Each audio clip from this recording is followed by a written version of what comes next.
atau pola setan gitu. Kepada hutuat setan ya. Ya Ya, buktinya kalau dia berkorban kok. Mengabdi boleh itu kan nggak berkorban misalnya, juga. Hah? boleh nggak misalnya dia itu sebetulnya mengabdi kepada afaro'aita man ittakhadha ilahahu hawahu, ya, mengabdi Bisa. kepada diri sendiri. Bisa, Pak. Mengabdi diri sendiri itu ya satu contoh buruk, presiden buruk bahwa manusia itu nanti juga bisa gitu. Iya, bisa, Pak. Bisa itu. Yang mestinya kepada ilahun wahid menjadi ilah-ilah yang lain, terutama ilahahu hawahu itu. Ilah hawa. Iya, Pak, bisa itu. Ya, kalau ilahahu, maaf sebentar, kalau ilahu hawahu di situ wa adallahu Allahu ala ilmin, berarti keluar dari si Isnaini itu, Pak ya? Ya, ini persoalannya pada pengabdian bahwa kalau tidak, kan alam semesta ini semua ciptaan Allah, bahkan iblis itu juga ciptaan Allah kan gitu. Iya. Sehingga kalau tidak mengabdi kepada Allah itu terus mau mengabdi kepada siapa lagi? Ya, satu-satunya pencipta itu hanya Allah kan gitu.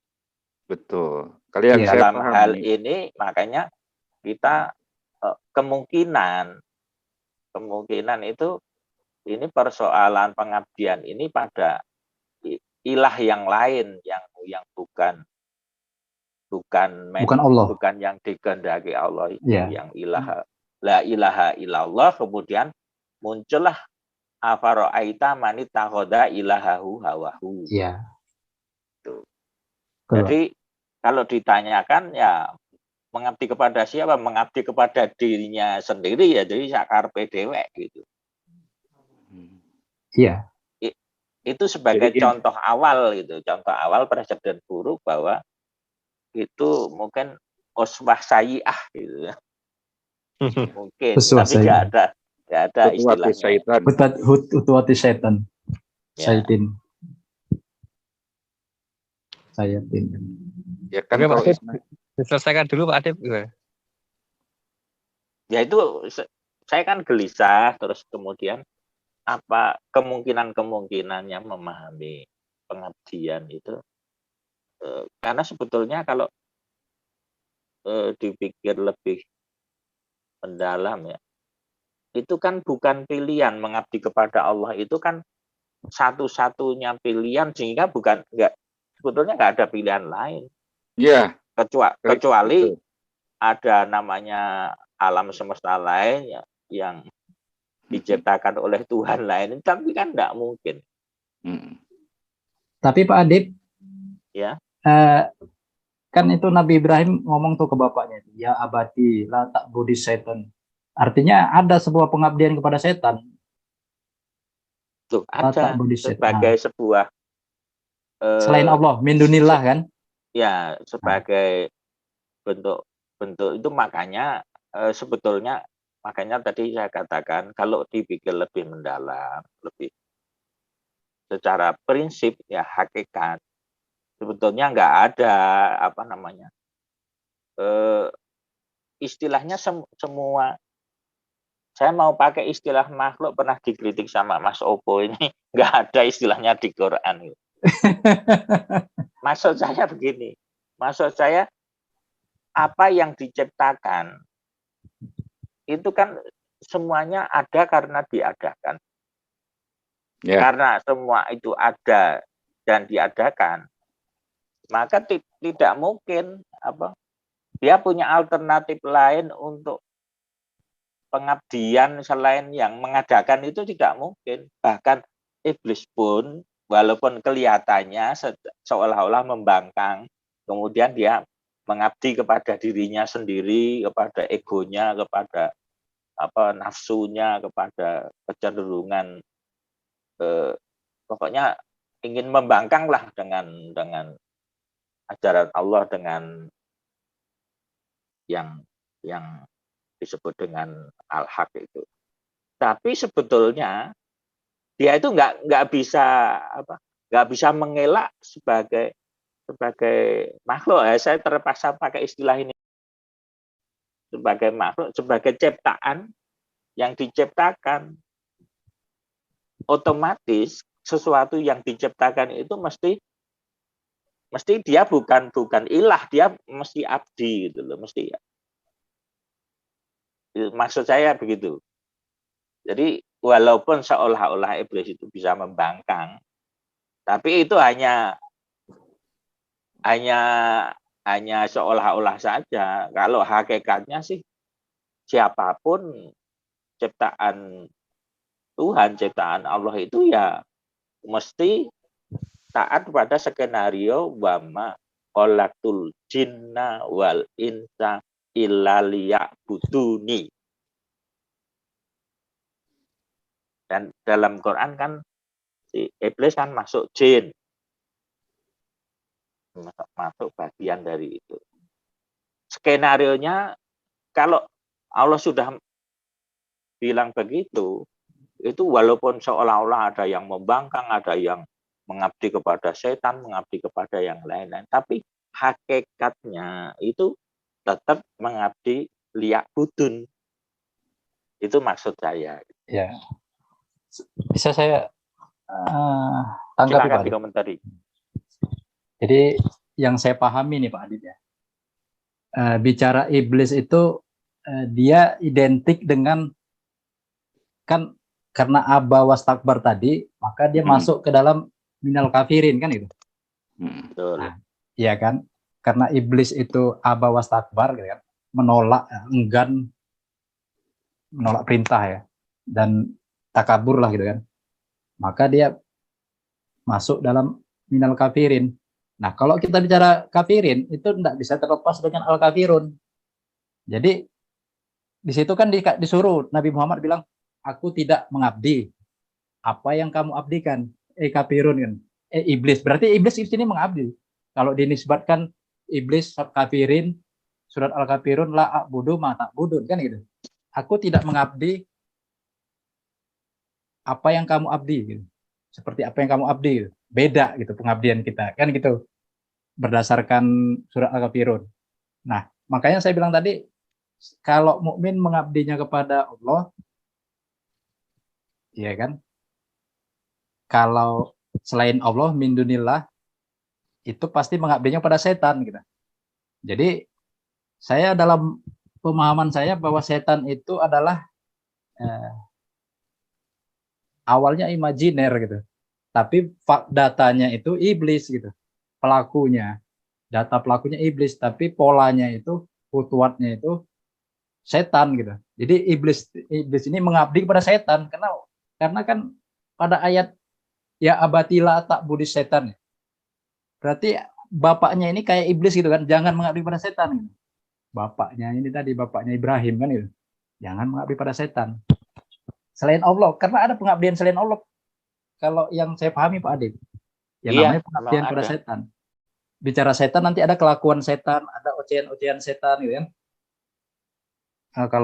Kalau mengabdi kepada Allah ya udah pasti hanya Al-Qur'an saja yang saya pahami.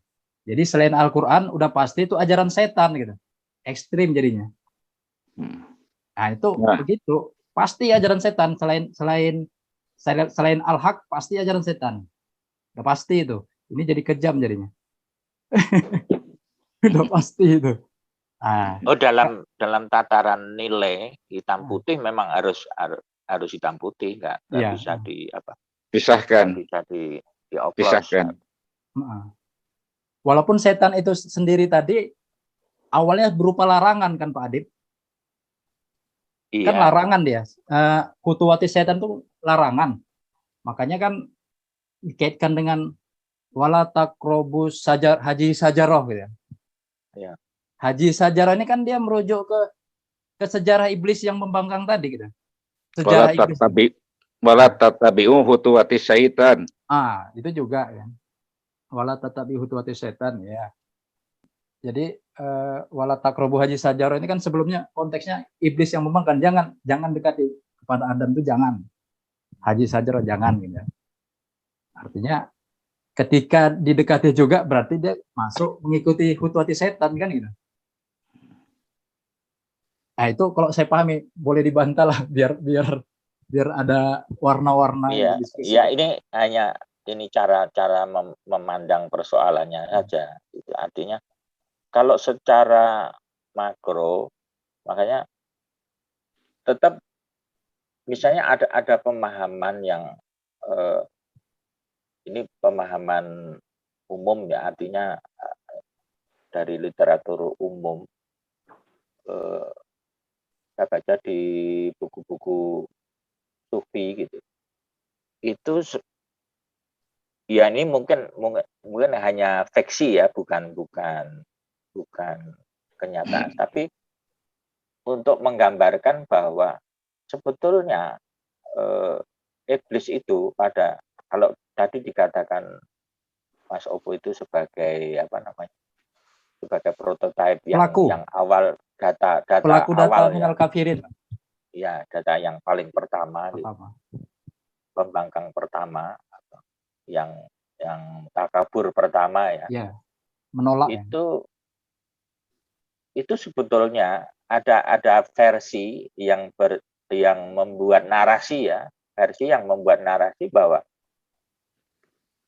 ketika dia ditanya, iblis kenapa kamu nggak mau bersujud kepada Adam? Ya karena aku menjaga dalam frame cerita ini menjaga ketauhidan dia, istiqomah dia tidak mau bersujud kepada selain Tuhannya, kepada selain Allah gitu. Dalam kerangka memahami cerita walaupun ini fiksi ya, inilah saya kemudian mencoba ya bahwa kerangka mengabdi itu sendiri sebetulnya bukan pilihan. Apalagi kalau ada ayat itu yang pemakolakul jinna. Itu skenario awal, desain awal penciptaan. Semua ciptaan itu adalah memang seperti itu. Jadi kalau ada seolah-olah di panggung sejarah ini ada yang berperan tidak mau mengabdi, itu sebetulnya tetap saja dia tidak bisa katakanlah dia berlaku jahat ya, berlaku tidak baik. Itu semua pun bukan di panggung yang di luar panggungnya Allah gitu. Artinya dalam konteks itu kan tetap dia tunduk dan patuh kepada sesuatu yang dilarang gitu loh. Yeah. Tapi sebetulnya semua itu tidak lepas dari kapasitas kemakhlukan. Memang kalau diistilahkan dengan mengabdi jadi mengabdi bahasa Indonesia ini agak ini sih. Berpartisipasi aktif dalam pembangunan uswah kerasulan di ini. Iya. Dan yang negatif, yang berpartisipasi dengan ajaran yang negatif kan juga ada.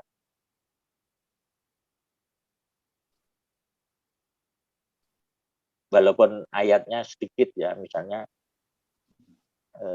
Maryam itu inna arsalna sayatin alal kafirin ta'uzuhum azam. Ya.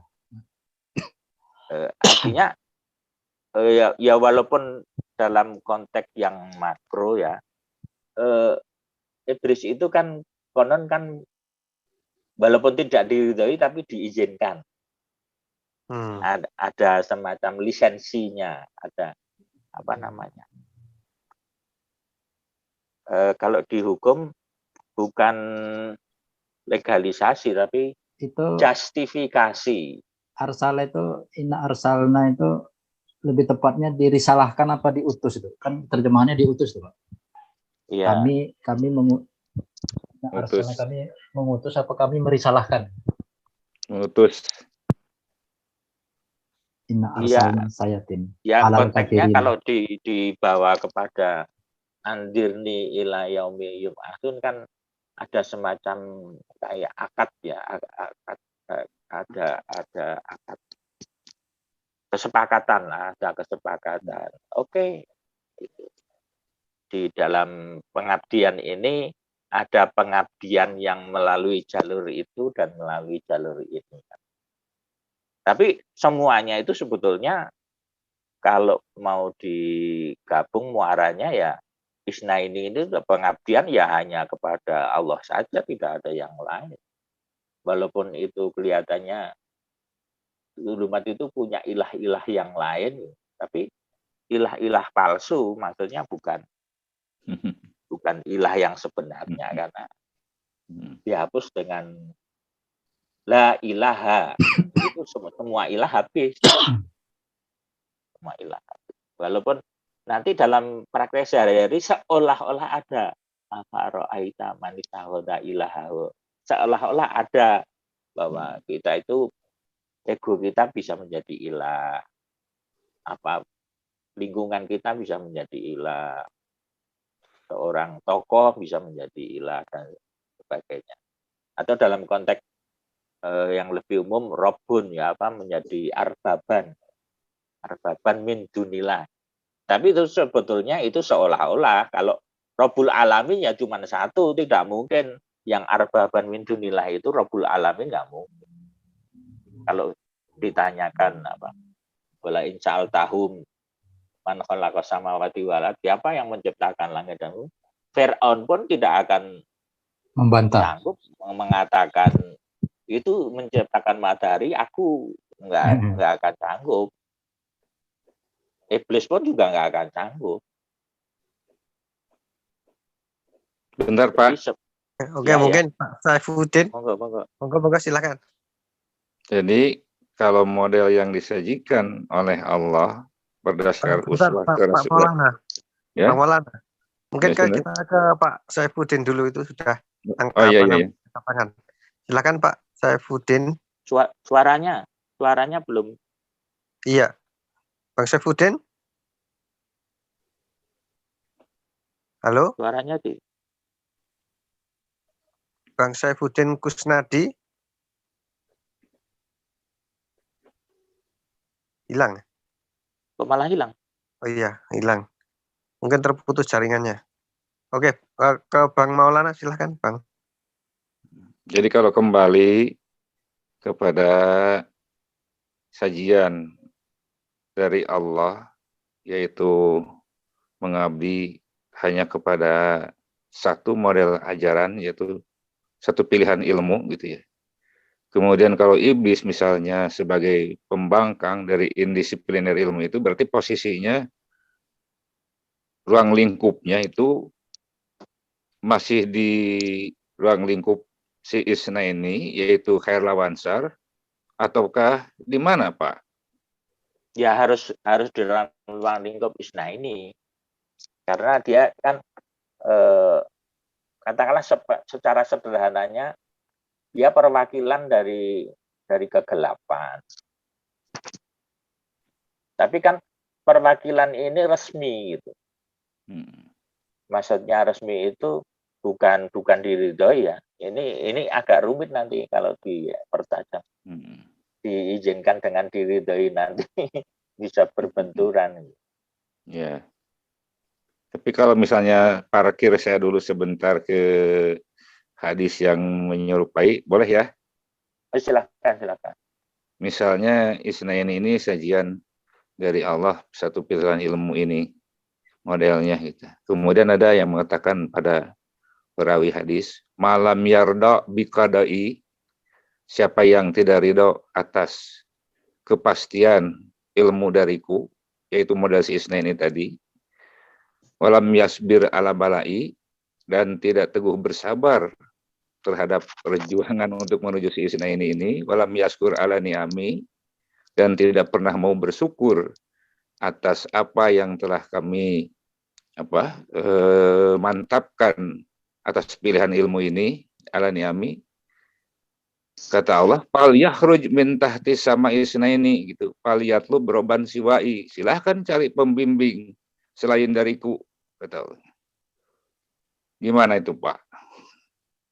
Ya itu, makanya kan secara umum kan nggak mungkin. Secara nggak mungkin bangkang itu kan nggak mungkin.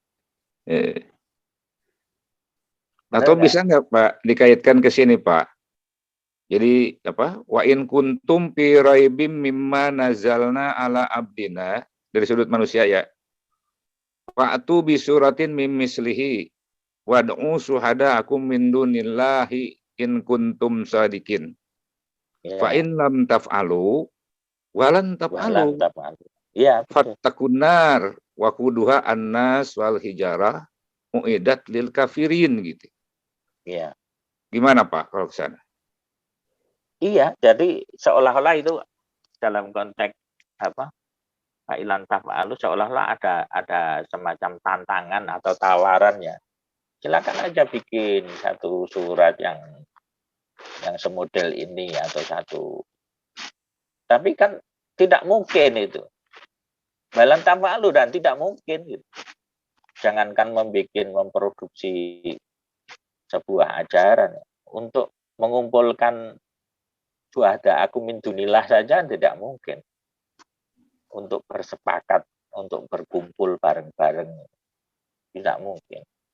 Jadi justru bagi pemahaman saya itu memperkuat baik hadis tadi maupun ayat ini bahwa secara prinsip umum semua ciptaan Allah itu dengan sukarela maupun terpaksa itu pasti tunduk patuh mengabdi. Nah, dari sudut budayanya Pak, ketika id arsalna rasulan ya, isna ini sebagai PC-nya itu. Ya. Kemudian pakadzabuhuma. Nah, keduanya ini diselingkuhi. Baik yaitu perintah terhadap khair, larangan terhadap syar, diselingkuhi. Pak Jazina bisa lisin menjadi model ketiga.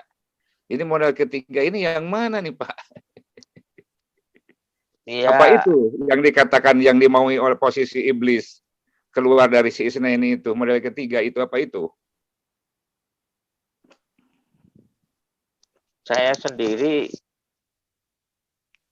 kadang-kadang memahami model ketiga ini bisa berbeda tergantung konteks. Karena kadang-kadang istilah pihak ketiga itu bisa menjadi menjadi semacam solusi.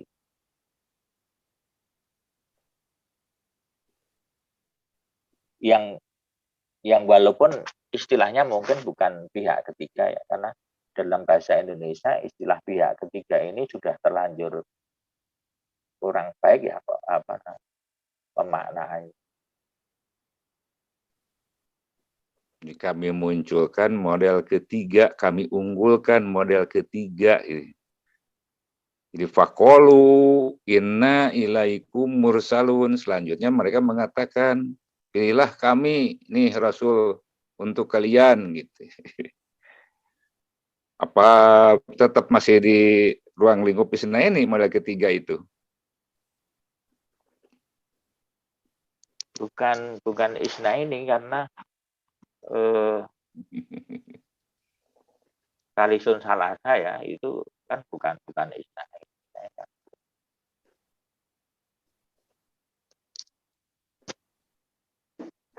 Monggo silakan Mas Opo.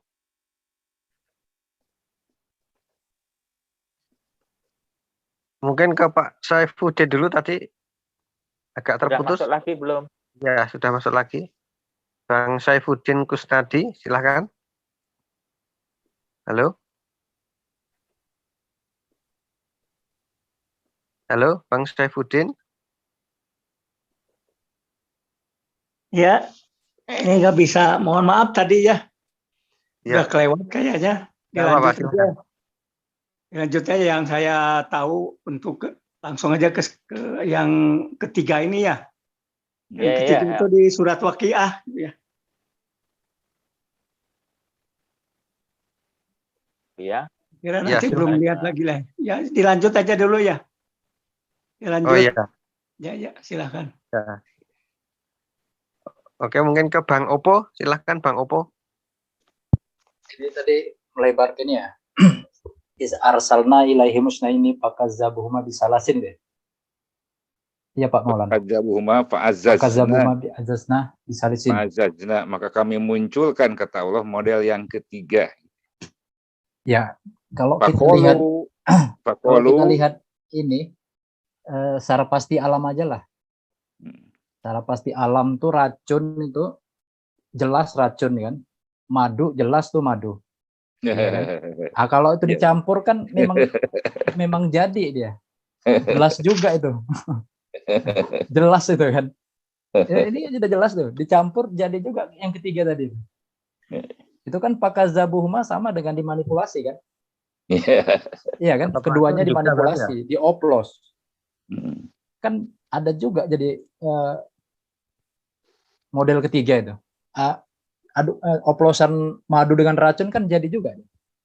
Madu di tangan kananmu, racun di tangan kirimu ya. Jadi tidak ada pangkal, tidak ada ujung katanya kan, fitnah kan. Dan dia bisa menyihir kan. Konteksnya ke sana bukannya? Kalau sesuatu itu berdefinitif dan ada parameter yang jelas, mana yang madu, mana yang racun, itu memang dari Allah. Mudah Mas di semacam diukur, kemudian dinilai mana yang campuran, mana yang oplosan, mana yang merupakan sesuatu yang madu bukan, racun bukan gitu. Tetapi ketika misalnya obat dalam medis ya. Obat dalam medis itu sebetulnya di satu segi dia racun. Dia menjadi obat atau racun itu dosis. Bukan pada substansi tapi kepada dosisnya. Kepada penggunaannya. Makanya ada istilah segala sesuatu racun ya. Ya, penyalahgunaan obat-obatan. Nah, jadi sekali lagi kalau antara nilai hak dan batil itu definitif dan parameternya jelas, itu memang benar, artinya munculnya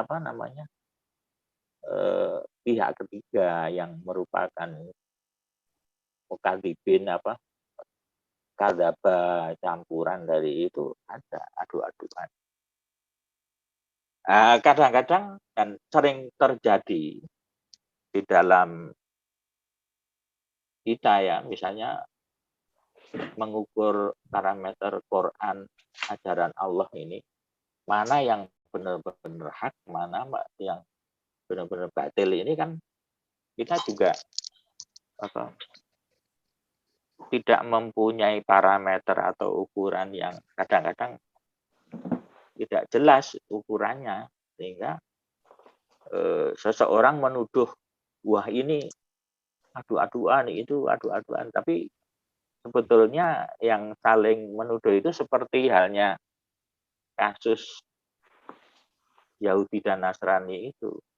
Nasrani bilang kepada Yahudi, laisatil Yahud ala syai', tapi Yahudinya membalas, laisatin Nasoro ala syai'. Ya, artinya ini yang nggak beres itu yang mana? Dalam situasi yang adu-aduan, yang semuanya itu campur baur, masing-masing menghakimi, umum vonis, yang lain adu-aduan, wah dia sendiri juga adu-aduan. Ini jadinya menurut saya kok seperti apa dalam surat Nur itu yang menceritakan zulumatun ba'duhum min ba'din. Jadi seperti orang yang di malam hari tenggelam di lautan yang dalam itu diselimuti oleh ombak, sehingga ketika dia mengeluarkan tangan pun tidak ada orang yang bisa melihat karena malam hari di tengah laut yang dalam diselimuti ombak, ya ini ada mendung lagi. Zulumatun ba'duha fauqa ba'din. Iya, Hatta idza bertumpuk-tumpuk. rajaya dahu lam yakad yarah. Walaupun dia menunjukkan kelingkingnya nggak kelihatan. Nah, dalam situasi begitu, kira-kira gimana kalau ada saling menuduh, saling mencerca, wah ini kamu dulumat, sama-sama dulumat semua. Berarti jadi dua model, yang satu isna ini, yang satu yang kajaba dong Pak, kalau begitu. Kan dalam ayat dikatakan yang satu talbisunal haq bil batil. Yang kajaba. Yang taktumunal haqnya di mana nih Pak? Yaitu kadang-kadang pengelompokan pun seperti ya, di dalam kita pakai surat Al-Fatihah sebagai pandangan umum. Kan hakikatnya kan siratal mustaqim. Kemudian ghairil maghdub waladdallin, artinya kemudian muncullah ada sirat yang maghdub dan sirat yang dhalin kan. Tetapi kalau memakai ayat yang Allahu waliyul ladzina amanu, istilah dalim yang kemudian dipakai selalu jamak zulumatun itu kan mengindikasikan memang banyak. Sehingga tidak hanya, menurut saya tidak hanya 3 adu-aduan itu. Adu-aduan itu banyak sekali. Kreatif ya Pak? Ya, memang Katanya kreatif. seperti bahasa. Kalau kita yakini bahwa bahasa itu pada awalnya kan dari Allah itu tunggal, satu saja. Tapi yang saking kreatifnya manusia kan memodifikasi yang diajarkan Allah ini kan, bahasa ini menjadi ratusan atau ribuan dari bangsa-bangsa di dunia ini seolah-olah bisa memiliki bahasa sendiri-sendiri. Nah, otomatis karena bahasa ini alat menyampaikan ajaran, ya otomatis ajaran kan ya seperti itu. Sangat banyak. Ya, kemudian disimplifikasi dengan Al-Fatihah sebagai model pencerahan yang paling awal sebagai pandangan umum bahwa jalan hidup itu sederhana, satu saja. Ya, kemudian karena ulah manusia menjadi banyak. Jadi kadang-kadang, nah kalau istilah kadzaba wa tawalla itu kan juga mengindikasikan pada awalnya kan cuma 2 itu. Kalau tidak maling ya pelacur. Ya. Maling ilmu maksudnya. Ya, jadi kalau tidak zulumat itu, kalau tidak maghdub ya dhalin. Awalnya cuma itu. Tapi kalau kita lihat kan karena kreativitasnya kan banyak. Iya. Ya. Tapi kalau kita lihat umurnya panjang juga ya Pak ya. Katakanlah setelah Muhammad tampil hada rahmatun min Robbi, ketika tegaknya Madinatul Munawwarah, fa idza jaa wa'du Robbi ja'alahu dakaan. Maka manakala janji pembimbingku telah tiba, tegaknya Madinatul Munawwarah itu telah hancur berantakan gitu. Kemudian Wa tarakna ba'duhum yaumaidin yamuju fi badin wa nufihu fisur wa jama'nahum jam'an. Artinya setelah wafat Nabi Muhammad SAW dan Khulafaur Rasyidin menjadi model ketiga ini panjang sekali umurnya, Pak ya? Iya, ya kalau melihat dari sisi itu betul. Pantesan kalau di Makanya itu di kampung-kampung kemudian kalau dalam budaya ini kan kita ada semacam komplikasi apa ya, kesulitan untuk menentukan zaman ya. Misalnya ya sekarang kalau yang benar gitu setelah Muhammad itu wafat, itu sebetulnya Islam itu dalam decline kayak maghrib gitu, atau dia masih muda dalam arti kemudian tambah moncer ketika ganti Abu Bakar, kemudian tambah moncer lagi diganti Umar, tambah moncer lagi, dan seterusnya sehingga ada dinasti Umayyah, dinasti Abbasiyah, dan seterusnya. Gimana potret kita kita melihat sejarah seperti itu?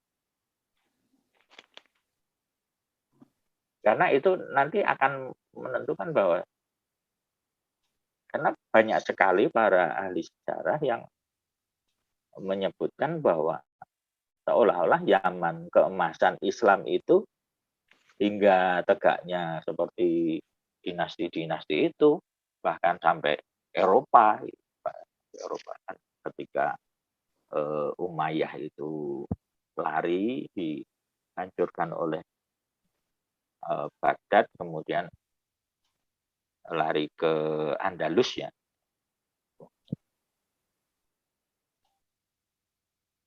Itu sebetulnya dulu mah Tata Nur, ini gampangannya gitu.